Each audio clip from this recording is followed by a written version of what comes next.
Here we have the Nikon SB-700 speedlight. This is a on-camera or off-camera flash for use with Nikon DX and FX SLR cameras. Can also be used with some point-and-shoots like the Nikon Coolpix P7100. The first thing you notice about this flash is that it kind of has a tacky, I mean it's smooth but kind of tackier feeling than some of the higher end flash units. The buttons on the flash head are a little bit mushier. It is a less expensive flash than say the SB-910 or even my SB-800, so that's kind of expected. It is a cheaper flash head. The AF assist illuminator is up here, which actually makes it better when you're using the flash with larger lenses because it's higher up above above the lens, so it's great for using with telephotos in that sense. The flash head itself, you have a diffuser dome built in, and a white card for bounce. Unlike some of the other flashes, it doesn't have any tips up here for using it. This is for if you want to go wider than the default 24mm flash also. There's also a pop-on diffuser dome which comes with it, which allows you to zoom out to 14mm support. Say if you have the 14 to 24, for example. The head goes up, rotates all the way around, and rotates back around this way. So it's a little bit more flexible than say the SB-800, which is about the same size, but doesn't rotate all the way around both ways, which is kind of annoying if you're shooting vertically. Or horizontally, you know, depends on how you're holding your camera and stuff.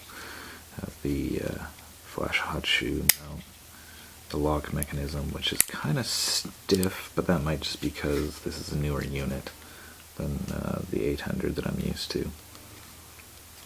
On the side we have the flash batteries.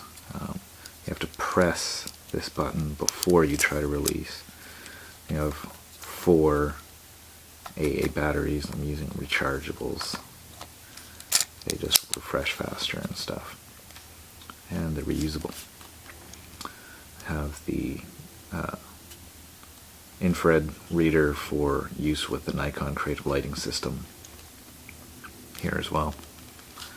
Unlike the higher end Nikon flashes, there's no power input for studio lighting situations where you can just plug into power, and there's also no PC sync ports for wired flash control, although considering the quality of Nikon's wireless flash control, I don't really see a need for it.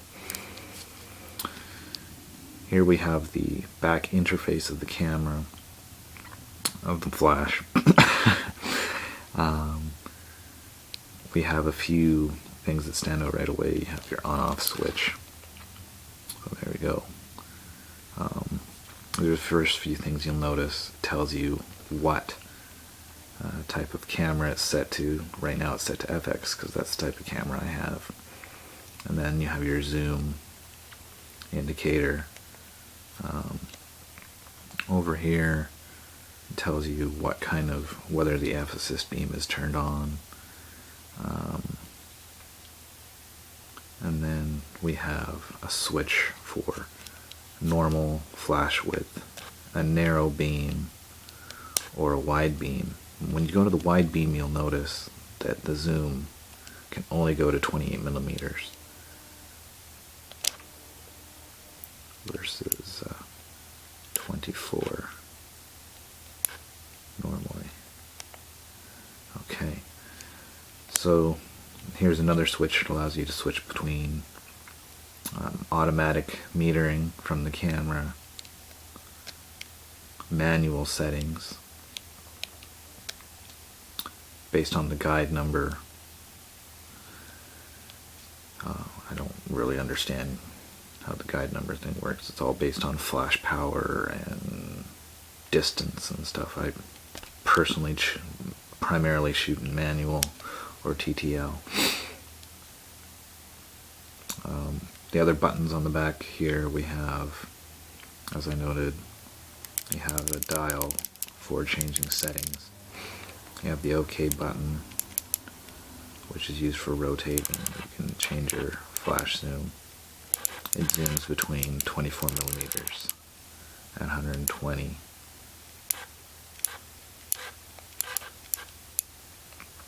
This indicator over here, which I didn't mention before, tells you the temperature of the flash head. So if you've been firing the flash a lot, that'll tell you whether it's getting too hot and it needs to cool down or not. If it does get too hot, it will just stop firing and won't let you shoot anymore. Over here we have the menu button, which allows you to access the menu system. Tells you about filters, remote settings, which I'll get to later, whether the flash beeps when it turns on or not, LCD contrast, standby time, DX or FX mode. It's currently set to automatically switch. Manual steps, so you can have 1 or 1/3 stops between, and meters and feet, whether the AF assist beam is turned on or not, the firmware version, and reset to default settings.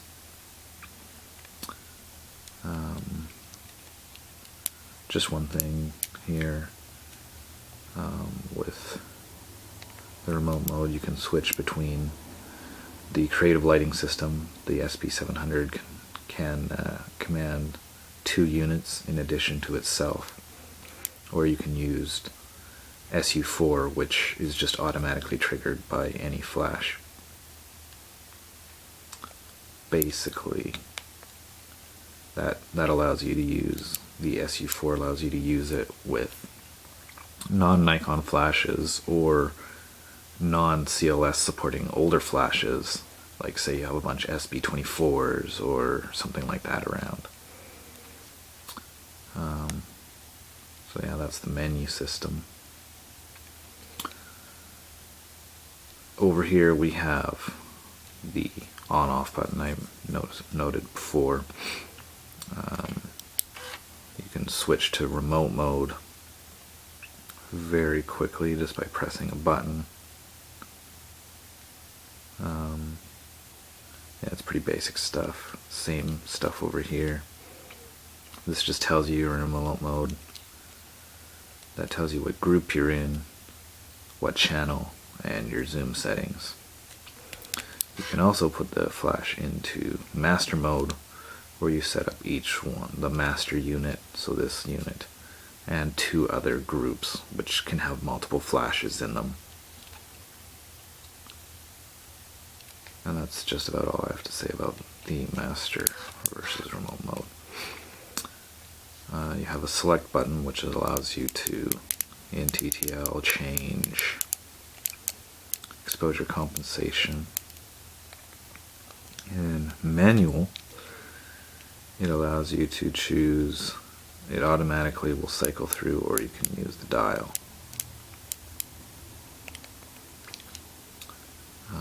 The only other button here we have is the flash ready indicator, which also doubles as the flash firing button, so we'll just show that.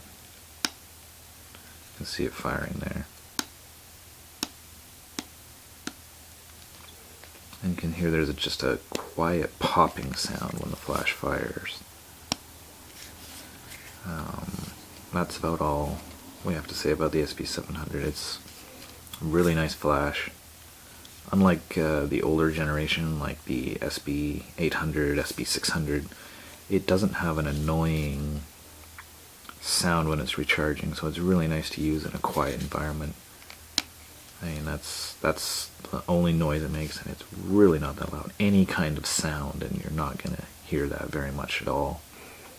So overall, this is a really great flash unit, and I think Nikon really hit a home run with it versus the SB-600, the previous inexpensive flash from Nikon.